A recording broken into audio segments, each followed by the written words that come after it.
This is truly a historical moment. When the new government started after 16 years of Angela Merkel being the chancellor in Germany, they promised that the country will be a different one at the end of their term. Now, only 100 days later, the country is already a different one, but not exactly what they thought it would be, because they were focusing on climate change.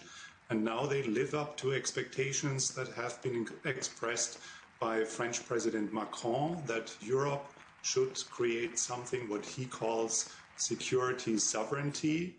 And every American government didn't get tired to remind us that we should live up to expectations and deliver burden sharing as 2% of our GDP. And what Scholz announced now goes far beyond these 2%. So this is a huge increase in spending, as well as sending actual military hardware to Ukraine, something Germany's been reluctant to do, given its history with regards to the Second World War. Well, this government consists of three parties. It's a coalition government. And the Social Democrats were wishful thinkers and those who understand or try to understand Russia, and have always been hoped that Putin is a potential partner and he's just doing weird things.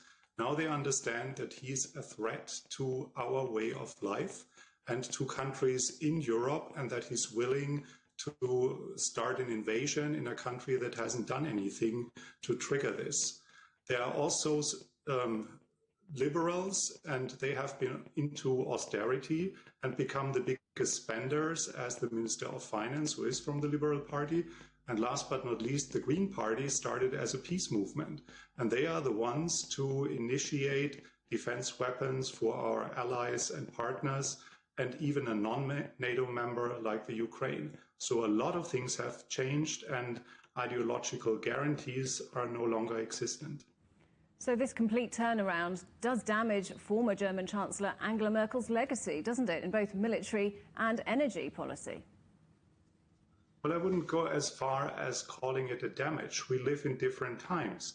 No one expected a week ago that this could be an invasion of that dimension. We could go back to times when Putin started with an invasion in Chechnya, and Grozny looked like a German city after World War II. And if things don't continue, can be blocked, then what happens in Kiev will probably not any different from what we've seen in Grozny. So Merkel's 16 years were a different geopolitical environment than it is now, and this was the important moment that Scholz has experienced. And alongside these changes to defence policy, we've seen the Nord Stream 2 gas pipeline stopped. So Germany also reassessing its energy policy. Well, this was a priority from the start. The three parties were very clear about, we have to highlight as a top priority climate change and everything it requires. They announced to fade out from nuclear energy, and they announced to fade out from coal, which means that you cannot instantly also fade out from gas. But gas imports from Russia imply a risk for energy security. And now what Putin certainly didn't want to trigger is a new priority to fade out from dependencies on Russia. This is not just about Nord Stream 2. This is about all the imports that are coming from Russia. And that is a serious threat for the business model in Russia, because it cannot easily compensate the losses that it will face in the midterm perspective from the energy-hungry European countries. Professor Ulrich Brueckner from Stanford University in Berlin. Great to get your thoughts today. Thank you. Thanks for having me.